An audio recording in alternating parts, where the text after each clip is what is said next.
Hey, hello, I'm Wren Ribeiro, and I want to connect with you about peace and justice.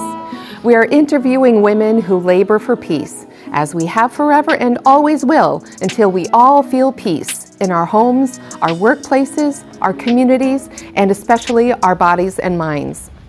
This initiative is named Mujéres Co-Labor for Peace. It's a show of intimate conversations with justice workers who are healing their self and communities from the effects of misogyny, capitalism, and climate change. Welcome to Mujéres Co-Labor for Peace. I am Wren Ribeiro, and I wish you complete wellness and lasting peace. I'm going to jump right into our every episode heart check-in. In this moment, what am I feeling? I'm feeling like a little verklempt, I guess. My heart seems physically calm and content, but psychically I'm like in this in-between space. Maybe a bit trippy. How is your heart? Let's breathe into this great moment together.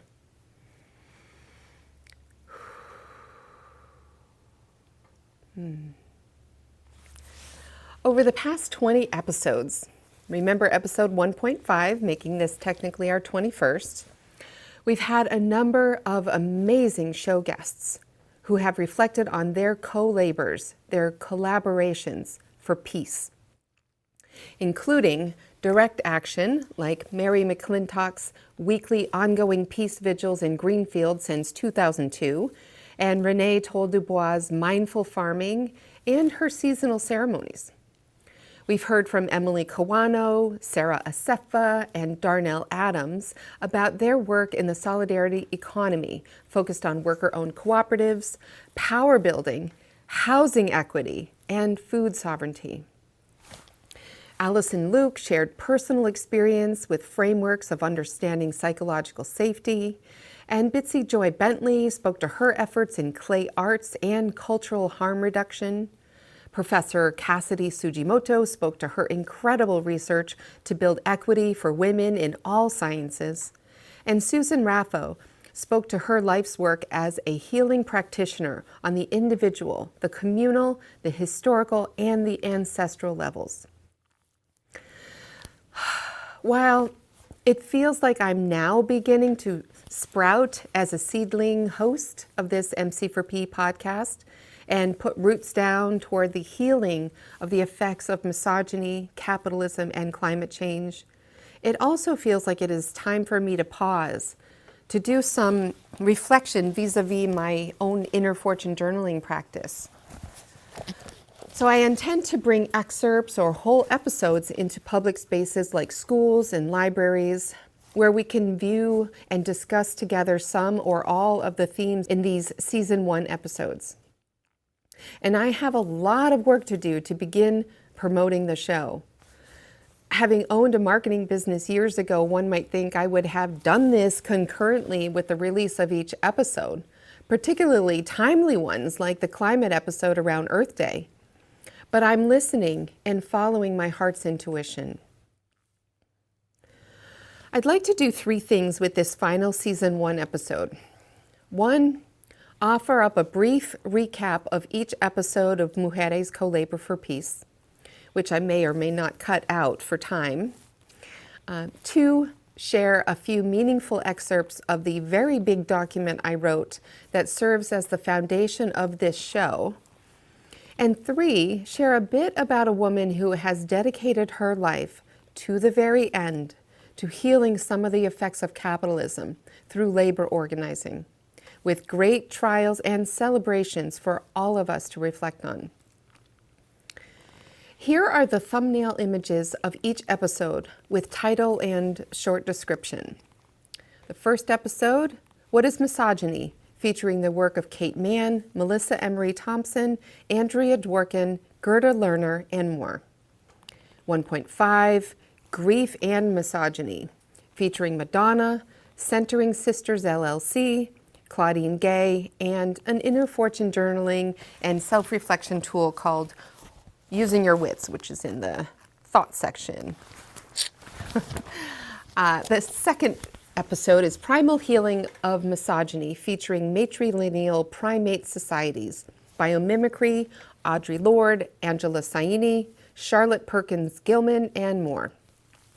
Episode 3 is Calling on Ancestors for Emotional Support, featuring dream incubation, internal family systems, the legacy burden, and writings by Sophie Gilbert, Roxane Gay, and more. Episode 4, Balance and Reproductive Labor, Roots and Insights, featuring Sylvia Federici, Sonora Ja, notable women in past waves of feminism, and others. Episode 5 is Beyond Karen, featuring the book I wrote subtitled Emerging from the Depths of an Epic Epithet, and a few lingering issues of racism in society. Episode 6, What is Your Capitalism Story? Featuring the works of Ellen Brown of the Public Banking Institute, Marjorie Kelly, author of Owning Our Future, and Naomi Klein, author of The Shock Doctrine. Episode 7 is Creative Cooperative Power and Rooting Solidarity Ecosystems with Sarah Asefa and Emily Kawano. With Episode 8, Solidarity Economies, the big picture of alliance building, food cooperatives, and housing, also with Emily Kawano and Sarah Asefa. Episode 9, What is Black Capitalism? Featuring the Greenwood Bank, Black Lives Matter co-founder Patrice Khan-Coolers, banking lawyer Mirsa Baradaran, and Relationships Evolving Possibilities, as well as the Poor People's Movement. Episode 10, Reclaiming European Indigeneity and Ceremony with Renée Toll-Dubois. And 11 is also with Renée Toll-Dubois, Small Steps Over Time, Understanding and Responding to Climate Changes from a Farmer's Perspective. Episodes 12 and 13 are parts 1 and 2 of a discussion with Allison Luke about the differences between cooperatives and corporations, as well as frameworks for inspiring courage and psychological safety. Episode 14 is Cultivating Joy in Earth Day Actions, featuring a history of electric vehicles, some math relative to carbon dioxide, and featuring works of Linda Hogan, Elizabeth Colbert, Extinction Rebellion, the music of Ma Muse, and more. Episode 15 is Creating Conditions for Truth-Telling with worker-owned cooperative consultant Darnell Adams. Episode 16, Hope Changes Everything with lifelong peace and justice activist, housing advocate, writer, and intergenerational lesbian community builder Mary McClintock. Episode 17, Cultural Harm Reduction and the History of Clay Arts and Gatherings to Address Missing and Murdered Indigenous Women and Others, with Bitsy Joy Bentley. Episode 18, Equity for Women in Science, with Dr. Cassidy Sujimoto, featuring many examples of the systemic barriers, along with the ways forward in dismantling them in academia and beyond. Episode 19, Healing Through Heart, Body, Words, Communities, Histories, and Ancestral Relationships with Susan Raffo, who is journeying from the Atlantic to the Pacific on foot. Before I get into the excerpts of my MC4P document, I would like to spotlight an incredible woman who has labored all her life for peace, Jane McAlevey. Jane McAlevey is a fourth-generation labor organizer who has brought thousands of people to the streets to strike against unjust conditions like houselessness, unpaid and insufficiently paid labors in care economies. And for the past 5 years, she covered national strikes for The Nation magazine. She speaks to the historic win by 4,000 Volkswagen employees in Chattanooga, Tennessee, overwhelmingly voting to join the United Auto Workers as a beatdown that will be a massive change in the U.S. South. Jane is the author of 4 important books, including The Labor Organizing Bible, Rules to Win By, No Shortcuts, Organizing for Power, Raising Expectations and Raising Hell, and A Collective Bargain, unions, organizing, and the fight for democracy. Here is Jane's website.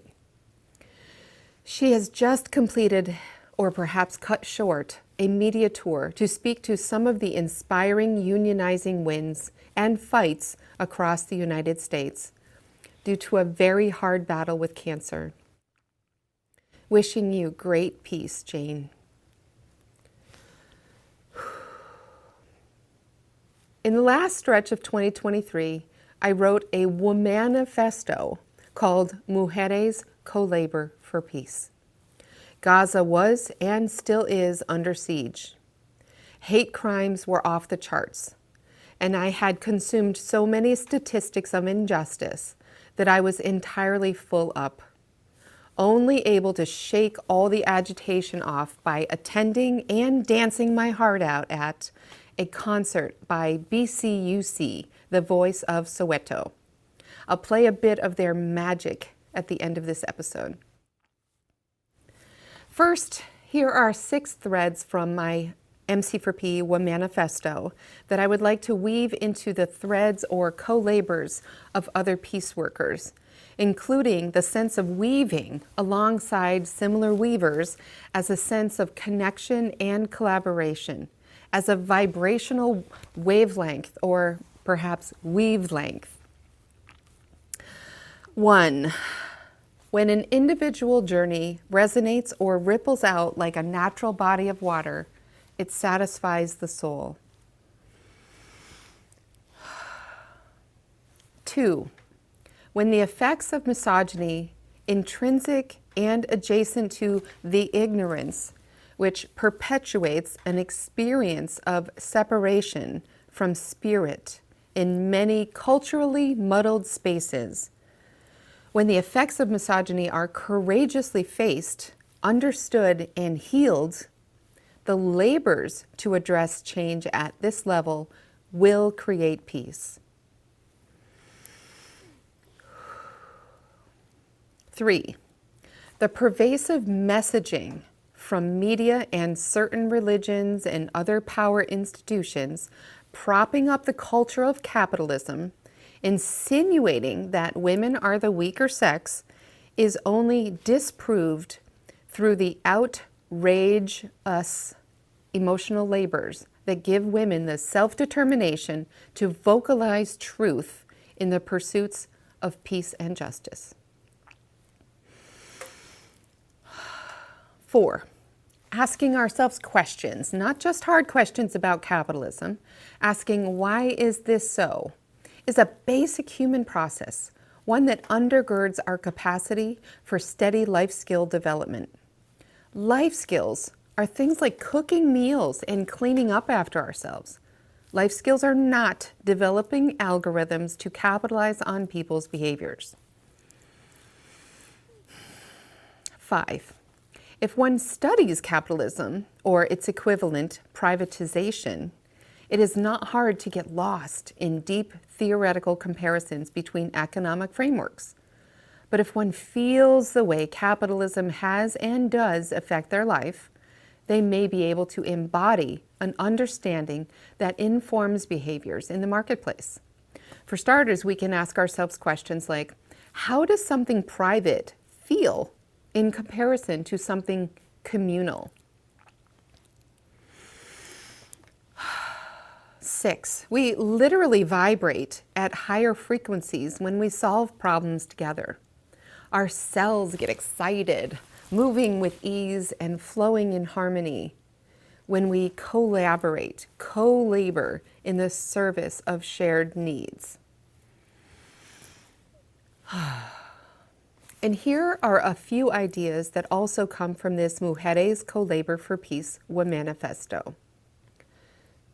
These ideas include joining me in a pledge to refuse to harm future generations with the ignorance through diligent practices of mindful speech and mindful listening, direct action and allyship, popular education pedagogy, and heart-centered witnessing.